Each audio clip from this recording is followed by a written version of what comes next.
जब मन नहीं है तब कर रहे हो, तब उसे हार्ड वर्क कहते हैं। दोबारा वो पेन चला के उसको सॉल्व करना हार्ड वर्क है। सेल्फ स्टडी का ये मीनिंग नहीं होता कि आपने ट्यूशन नहीं पढ़ा है, स्कूल नहीं पढ़ा है, ये नहीं होता है। अपने मजदूरी में एक चीज जोड़ना है, होमवर्क। अगर होमवर्क नहीं जोड़ोगे तो फिर आगे सक्सेस नहीं है। आप रिकॉल नहीं कर पाए तो सबसे बड़ी चीज है कि आपकी पढ़ाई का कोई मतलब नहीं रहेगा।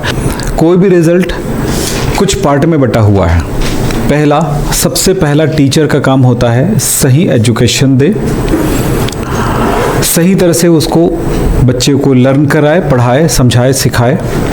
फिर उसके बाद आपका होता है कि जो भी आपने सीखा है उसे आपको कई बार, एक बार में नहीं होता है, उसे समझें ठीक से और उसके बाद उन पर काम करें।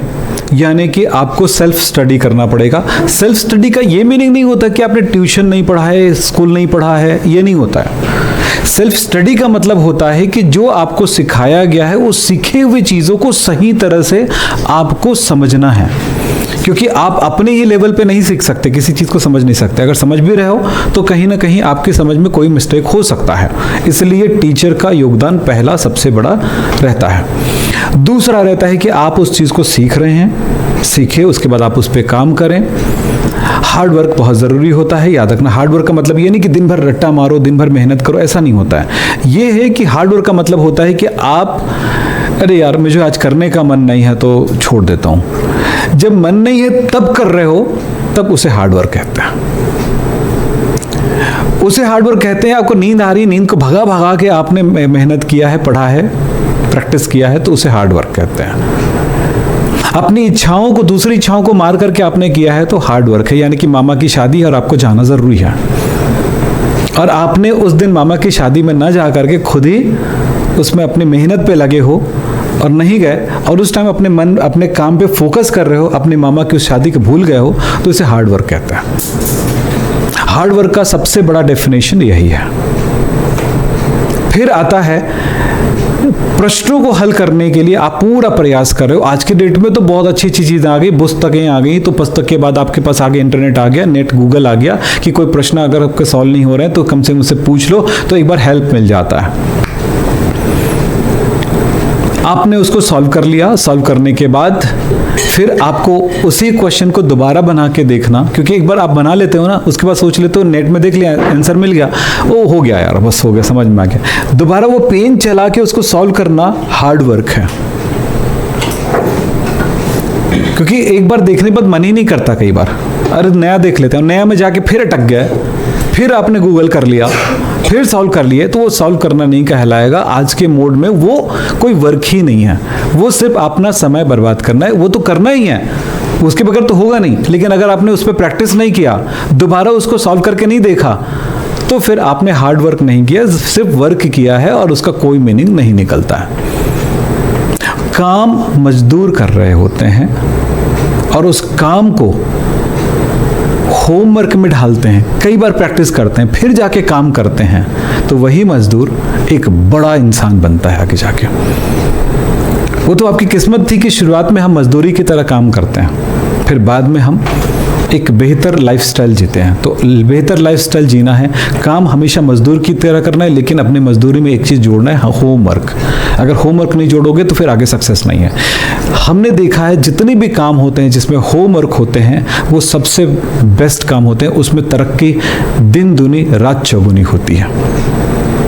एग्जाम्पल, एक स्टूडेंट भी अगर यहाँ पे काम किया, पढ़ाई किया, क्लास में गया और पढ़ाई किया और उसके बाद घर में जाके मेहनत कर रहा है, होमवर्क सॉल्व कर रहा है। होमवर्क का मतलब ये नहीं कि होमवर्क किसी ने दिया उसको सॉल्व करके जाके वापस दिखाया, उसको होमवर्क नहीं कहते। होमवर्क वो होता है जिसे आपने जो पढ़ाया गया उस पढ़ी हुई चीज़ों को प्रैक्टिस करना, मेहनत करना, और उससे रिलेटेड कोई चीज़ अगर भूल रहे हो या उसके पीछे वाली चीज़ों को रिवाइज करना भी एक होमवर्क है।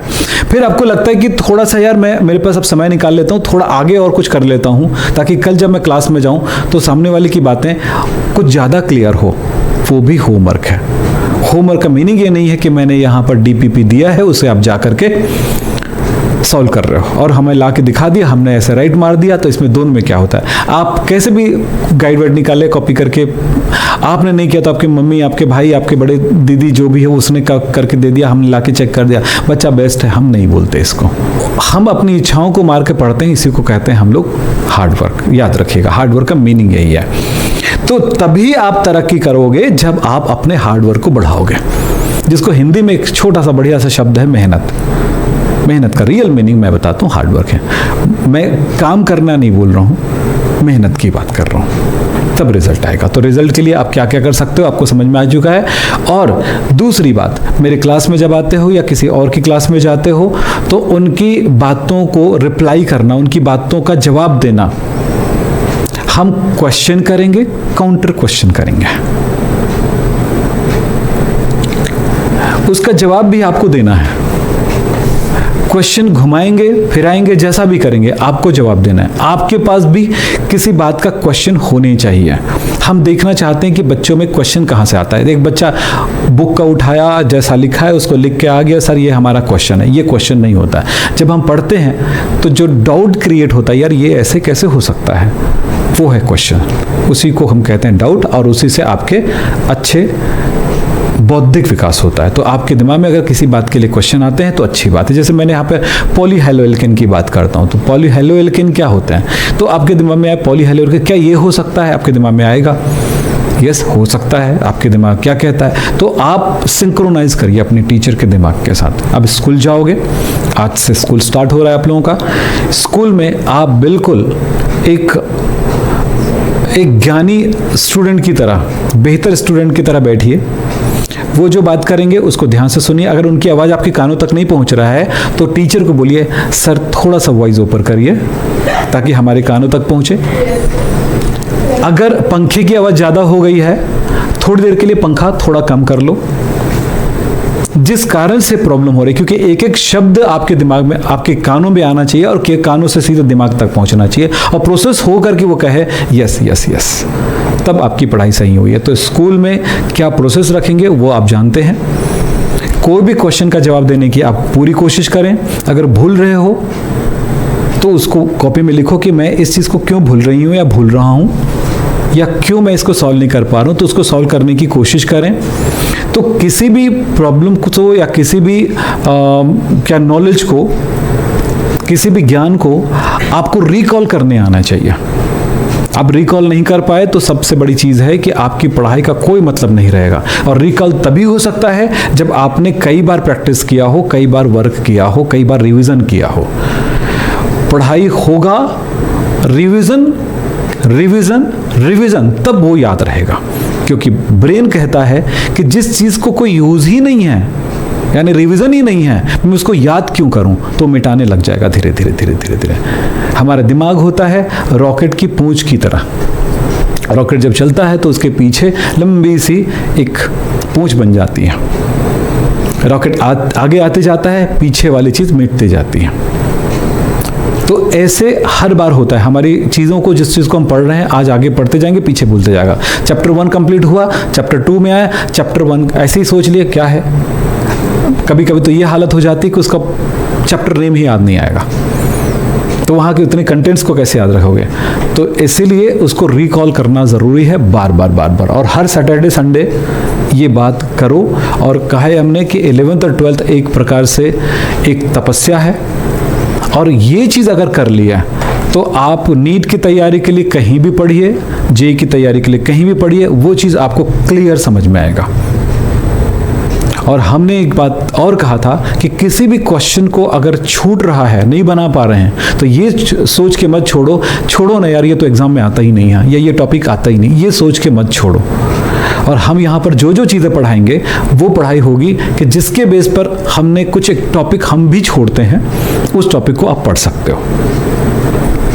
ठीक है, जैसे मैं EAN को छोड़ रहा था, फिर मैं बोला कि चलो जाते जाते बता देता हूँ, ठीक है, इफेक्टिव एटॉमिक नंबर को बता देता हूँ। तो वो क्वेश्चन नहीं आएगा, ऐसा पॉसिबल नहीं, वो आएगा। इसलिए हर चीज़ को, हर टॉपिक को एक बार चेक कर लो आप जब चैप्टर खत्म होता है तो ये तो हुई। क्लासरूम में एक अच्छा परफॉर्मेंस देना है और चेहरे पे चमक दिखाई देनी चाहिए। चेहरे पे मरा हुआ चेहरा नहीं दिखना चाहिए। कहाँ पे? क्लास में, स्कूल में, समझे? क्योंकि आपके अलावा दूसरे का चेहरा अगर मरा हुआ दिख रहा है तो उसको सिखाओ, यार इतना मरे हुए क्यों बैठते हो यार, सीखो यार।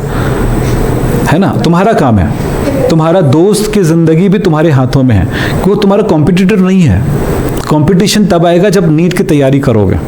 अगर उसने अच्छा मार्क्स लेकर के उसका सिलेक्शन हो गया, तुम्हारा नहीं हुआ, तो तुमको थोड़ा सा तकलीफ होगी, क्योंकि वो कंपटीशन है। ये सर्टिफिकेट कोर्स है आपका, यानी हर किसी को पास होना ज़रूरी है। यहाँ पर कोई ऐसा नहीं होता है कि ये पहला आया तो उसको ज़्यादा कुछ मिल गया, दूसरा आया तो ज़्यादा कुछ मिल गया, ऐसा कुछ नहीं होता है। इसलिए अच्छा तैयारी करो, अच्छी मेहनत करो, और मेहनत करने की आदत एक बार बन जाएगी तो आने वाले साल आपका बहुत बेहतर होगा। तो ये कुछ संदेश था स्कूल खुलने के लिए, खुलते समय पहले दिन के लिए। तो पहले दिन का संदेश आप ज़रूर अप्लाई करना अपनी लाइफ में, और जो भी स्कूल जब भी जाओ तो उससे 2 कदम पहले पढ़ के जाओ, ठीक है, ताकि स्कूल में अपना नाम बने। और हाँ, ये नहीं फर्क पड़ता कि वो टीचर जो आपको पढ़ा रहे हैं वो आपको ट्यूशन पढ़ाते हैं तो वो अपने यहाँ बुलाएंगे। अगर वो बुलाते हैं तो गंदा टीचर है, नहीं बुलाते हैं तो ये समझ लेना कि वो टीचर अच्छा है। और आप जो भाई जिसके यहाँ आपको अच्छा समझ में आता है वहीं पढ़ोगे ना आप लोग। तो इसलिए ये मत सोचना कि कोई टीचर हमें अपने यहाँ बुलाएगा तो वो अपने यहाँ जो लिखाया होगा वही आंसर उसका राइट होगा, ऐसा नहीं होता है। राइट वो है जो साइंस है, राइट वो है जो कुदरत का नियम है, आपके नियम से। वो की कहानी थोड़ी कि उनके यहाँ एक कहानी लिखा है, आपके यहाँ में कहानी लिखा है, अलग अलग कहानी लिखा दिया, ऐसा नहीं होता है।